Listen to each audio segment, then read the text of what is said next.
El sellado al vacío es una técnica de atmósferas modificadas o controladas, una técnica que cada vez es más usada en las cocinas, especialmente en el caso de la producción en línea fría. Aún así, aunque el envasado al vacío supone claras ventajas para la conservación de los alimentos, no se trata de una técnica que sea exenta de algunos peligros. El vacío es un modo de conservación de alimentos muy práctico y sencillo, donde se extrae el aire que rodea el producto que se va a envasar. Si el proceso se realiza de manera adecuada, la cantidad de oxígeno residual es inferior al 1%.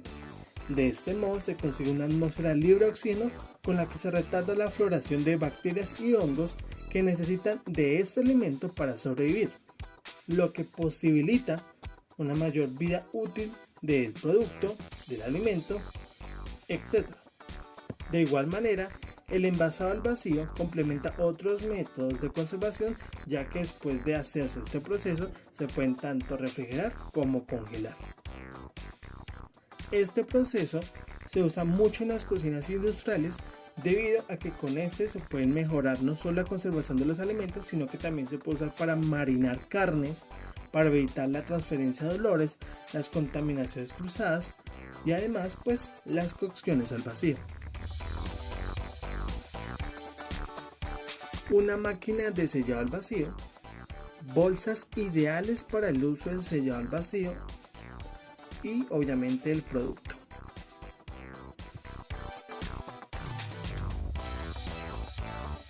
Este tipo de máquinas de envasado al vacío no cuentan con una cámara de vacío.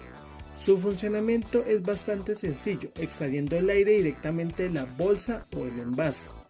El envasado en las máquinas sin cámara es totalmente manual, requiriendo la intervención de la persona que lo esté utilizando. Por ende, no están diseñados para realizar trabajos de envasado al vacío en producciones que requieran un alto nivel de producción. Por estos motivos, su uso es más que todo doméstico o profesionales, pero con bajo movimiento.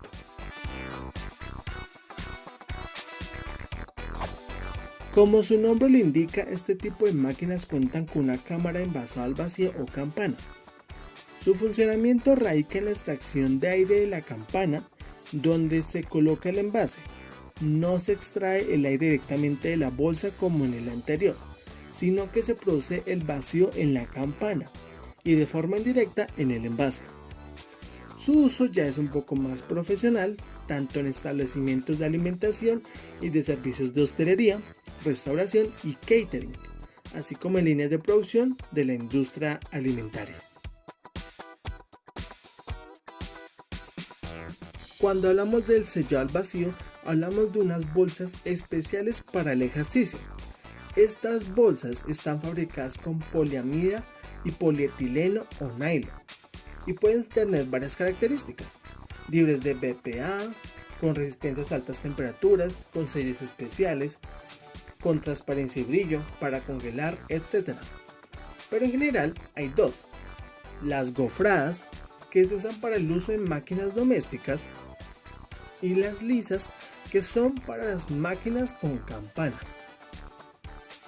Aún así, lo importante en una bolsa de vacío es la cantidad específica de micras, que se selecciona según el producto y el tiempo que se espera en su preservación. Las micras, además de ser una medida diminuta de medición, equivalen en este caso a la filtración de líquidos, aire y microorganismos. Si la bolsa no es especial para empaque al vacío, se pierde el proceso de succión y se pone en riesgo pues la estabilidad del alimento. Estas bolsas se clasifican en diferentes calibres: de 6,5, de 70, de 90 y de 120 micras. Por lo tanto, si el producto es de rápida rotación o de consumo masivo, se pueden usar bolsas de 62,5 micras, como por ejemplo en los quesos y los jamones. Si el alimento requiere una conservación larga, por ejemplo más de 15 días refrigerado, es mejor una bolsa de 70 micras. Si el alimento se va a sellar pero todavía no se va a cocinar, ¿sí?, necesita una bolsa de 90 micras. Y si vamos a meter en bolsas de vacío alimentos que contengan huesos, espinas o algo filoso, deberíamos usar una de 120 micras, debido a que al ser más gruesas ayudan a que estas no se perforen fácilmente. En este caso no hay una manera específica para sellar al vacío, puesto que cada una de las máquinas comprende características distintas, así que lo mejor es leer detenidamente las instrucciones de cada una de ellas.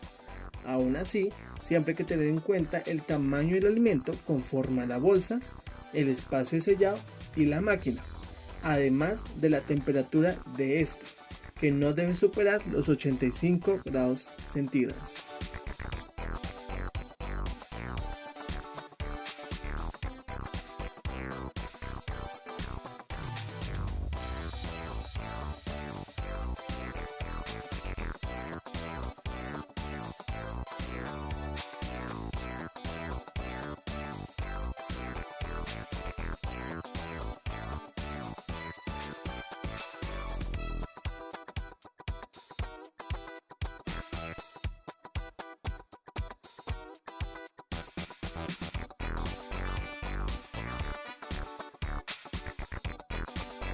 Un producto sellado al vacío y la máquina para la cocción al vacío. El producto sellado al vacío se podría conservar por un largo tiempo para su conservación, pero si lo que deseamos es cocinarlo con este sellado, se debe optar por el sellado del alimento antes de que éste haya pasado por un proceso que se requiera para su resultado final, como lo es una precocción, un sellado, un sazonado, un marinado, un adobado, etc. Aún así hay que tener en cuenta unas cosas. El cambio de color en las carnes. Al conservar los alimentos al vacío, no se alteran las propiedades químicas ni las cualidades organolépticas como color, aroma, sabor, a excepción de la carne cruda, cuyo color sí se ve alterado al sellarla. Por este motivo en ocasiones se confunde con que la carne está en mal estado, pero esto se debe a que la carne se pone de color púrpura por la ausencia de oxígeno. Por eso al abrir el paquete con la carne previamente envasada al vacío, se debe dejar reposar abierta por lo menos una media hora para que ésta vuelva a tornar su color rojo original. Existe una gran variedad de hortalizas y verduras denominadas de cuarta gama que se caracterizan por ser productos que se pueden consumir sin preparación previa o con una elaboración mínima. Al sellarlo al vacío, como lo es en el caso de las patatas hervidas o remolachas, se consigue aumentar la considerable vida útil de estos productos, ya previamente cocinados. El pescado. En el caso de los pescados, el vacío es más conocido, ya que los ahumados se conservan principalmente de este modo. El pescado envasado de esta manera permanece en un buen estado durante mucho más tiempo, pues al estar el aire en su totalidad se reduce el riesgo de proliferación de bacterias. Además, otros productos de mar que cada vez se ven más presentes en el mercado con este tipo de envases. Cuando hablamos de cocción al vacío, hablamos de los Runner o sous vide. Estos son electrodomésticos que garantizan una cocción controlada donde su especialidad es la cocción a baja temperatura mediante una inmersión en agua de las bolsas de vacío. Esta temperatura respeta al máximo los alimentos, su estructura y propiedades nutricionales, así como consiguen unos sabores y texturas muy difíciles de conseguir con el fuego lento tradicional. Por esta razón los Runner o sous vide no superan los 100 grados centígrados y los hay de dos tipos. Primero están los de cámara o cajón.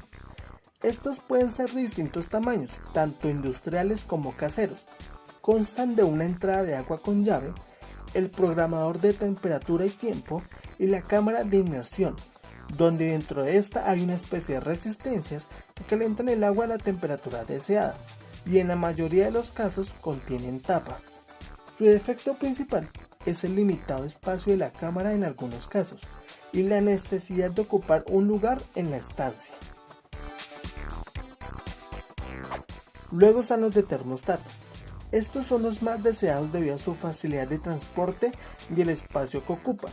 Igualmente hay desde industriales hasta los más caseros. Estos constan de un programador de temperatura y tiempo, un gancho de agarre y un termostato de inmersión que calienta el agua a la temperatura deseada. La finalidad de estos es principalmente la posibilidad de acoplarse a cualquier recipiente que se llene de agua, desde pequeños hasta grandes, aunque también dependerá del tipo de termostato. Cabe resaltar que en cualquiera de los dos casos siempre hay que seguir la misma regla. Temperaturas altas igual a tiempos cortos. Temperaturas bajas igual a tiempos largos.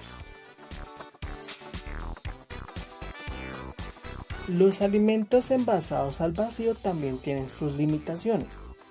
Si no se almacena en el frigorífico o en el congelador, puede comenzar la multiplicación de bacterias anaerobias, como lo es el Clostridium botulinum, que no necesita oxígeno para sobrevivir. La formación de toxina botulínica depende, entre otros factores, de la temperatura a la que se conservan los alimentos envasados. La bacteria llamada Clostridium botulinum, que solo puede multiplicarse y elaborar toxina en condiciones anaerobias como el sellado al vacío, quizás solo el frío, un pH inferior a 4,5, la presencia de nitritos u oxígeno o el estado en el que se encuentre la bacteria puede impedir su multiplicación y evitar la producción de la letal toxina.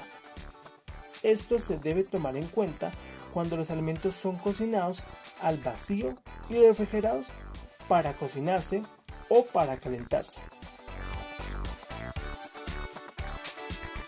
Hay múltiples fuentes de información que generalizan qué temperaturas son las adecuadas para un producto, pero hay que tener en cuenta que esto varía con cada uno de ellos y con el resultado final que se desee, lo cual sería una lista muy larga y confusa.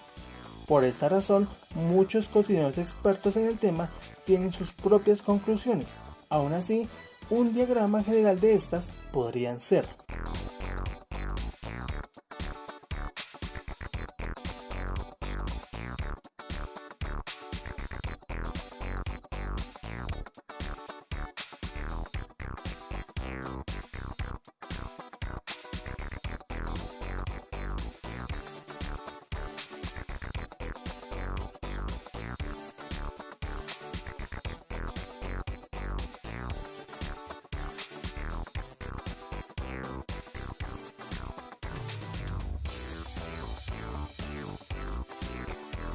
en conclusión, además de almacenar los productos, evitar la contaminación cruzada, disminuir la pérdida por merma, la cocción al vacío es un tipo de cocción por el cual conservaremos frescura, color, aroma, textura, sabor, estética y composición química de un alimento. Y la mejor manera para saber cuál es la temperatura y el tiempo ideal de este es experimentando por cuenta propia.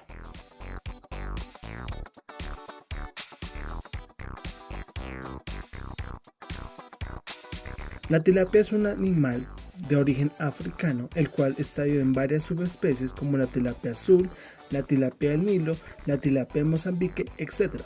La tilapia habita en tanto aguas dulces como en aguas saladas y se destaca en la gastronomía por su sabor neutro y es fácil de acompañar con varias guarniciones. Es un pescado blanco, bajo en calorías y debido a su riqueza de nutrientes esenciales es ideal para cualquier plan de una dieta saludable. La actividad acuosa se mide de 0 a 1 y en la tilapia por lo general es de 0,98. Esto debido a que su ambiente es completamente acuático. Por esta razón la tilapia es propensa a tener microorganismos y patógenos que pueden dar lugar a alteraciones e intoxicaciones alimentarias. El pH en la tilapia, al igual que en varios pescados, es neutro al momento de pescarse. pero luego desciende a 6,2, 6,5 para luego subir a 6,6 y 6,7. Esto debido a su inestabilidad después de la muerte del pescado. Por eso, estos valores de pH favorecen al desarrollo microbiano.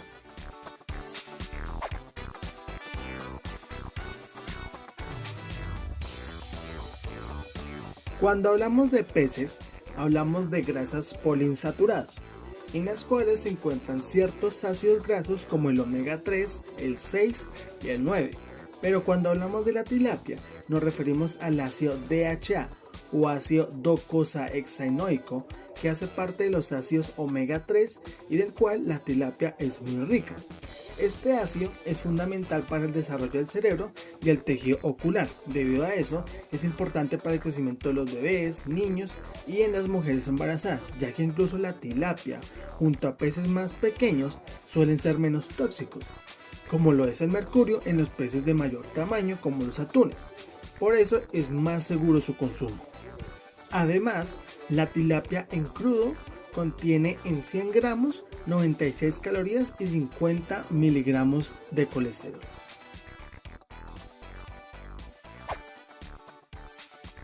Obviamente es una proteína animal, cuya dieta es tanto omnívora y herbívora, y en 100 gramos contiene 25 gramos de proteína.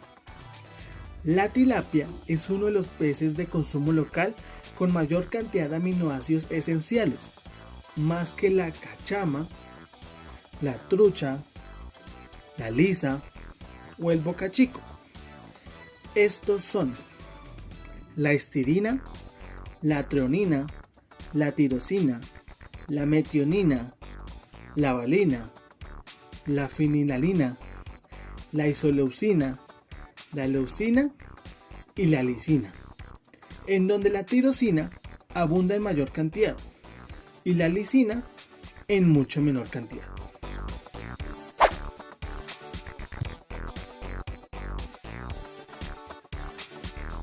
La tilapia es rica en vitaminas liposolubles como lo es la D y en menor cantidad la E, y también en vitaminas hidrosolubles como la B3, la B6 y la B12. Teniendo en cuenta esto, podemos examinar mediante la siguiente gráfica su sensibilidad a la oxidación, temperatura y luz, siguiendo el patrón de colores comenzando del centro hacia afuera. La vitamina D, en la cual la tilapia es rica, va a ser muy sensible a la oxidación, se va a oxidar muy rápido. Pero cuando se trata de la temperatura, al momento de cocinar o a la luz, al ponerlo en un lugar donde le dé luz directa del sol, la vitamina no se va a dañar o no se va a desaparecer tan fácilmente. La vitamina E es considerable a la oxidación, a la temperatura es más fuerte, pero a la luz es también considerable. La vitamina B3 es resistente a las tres cosas. La B6 es considerable a la oxidación, a la temperatura, pero a la luz es más sensible.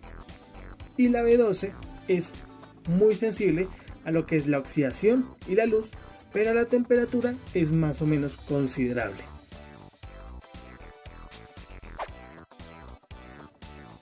Las tilapias pueden absorber algunos minerales no solo de la dieta que consumen, sino también del ambiente acuático en el que viven, como macroelementos como calcio, fósforo, magnesio, potasio y sodio, microelementos como hierro, cobre y zinc, oligoelementos como magnesio y selenio. Aún así, la tilapia se queda un tanto empobrecida en algunos de estos minerales en comparaciones de la corvina, el lisa, el robalo o la misma trucha, a diferencia de sus aminoácidos.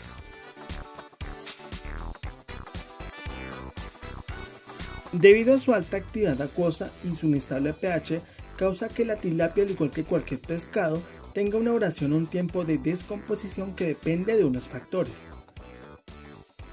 Las bacterias del pescado fresco se encuentran en tres puntos principales: el limo externo, las agallas y los intestinos, y estas son ciclotolerantes, o sea que crecen a temperaturas de entre 15 a 20 grados centígrados. Los microorganismos que acompañan al pez vivo dependen del ambiente natural en el que habita, y los aislados en los intestinos son los mismos de las aguas donde es capturado, excepto de que se pescan en aguas contaminadas que raramente son fuente de microorganismos patógenos. Por eso, si el pescado no es aviscerado de inmediato, algunos organismos atraviesan las paredes del intestino y llegan a los tejidos internos de la cavidad abdominal, y pueden llegar a extenderse por toda la superficie. El deterioro de los pescados es debido principalmente a la oxidación química de los lípidos, el crecimiento bacteriano y el metabolismo resultante en la formación de olores desagradables, siendo esto lo más importante. Aún así, no todos los microorganismos presentes son igualmente causantes de los cambios de calidad. Los hábitos alimenticios de los peces, la zona geográfica, las estaciones, la temperatura del agua y el tipo de pez son condiciones de almacenamiento que determinan la presencia de los microorganismos. Teniendo en cuenta esto, una regla en general de conservación del pescado podría ser: temperatura ambiente y más que todo cálidas no durará más de 2 a 4 horas. En refrigeración de 3 a 6 días. Y congelado hasta 6 meses. En este caso, la manera de preservación es una inhibición parcial o completa del crecimiento bacteriano mediante una restricción de oxígeno por el método de sellado al vacío. Bueno, buenas tardes. En este caso lo que yo voy a desear hacer aquí es darle una cocción al vacío a una tilapia, pero además de eso voy a darle una impregnación, ¿sí?, con un puré de remolacha en el que va a cambiar el color totalmente blanquecino a la tilapia. Este puré, además de eso, además del color, también le da sabor, puesto que está sazonado, aromatizado con jengibre, ajo y algo de sal. Entonces lo voy a poner al vacío para obviamente hacerle su cocción y su impregnación.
En este caso, el vacío se hizo de una manera más rústica, con una olla a fuego bajo, agua tibia y un termómetro digital que controlaba la temperatura para que ésta oscilara entre 50 a 55 grados centígrados. La duración del pescado de la tilapia fue de aproximadamente 2 horas y media.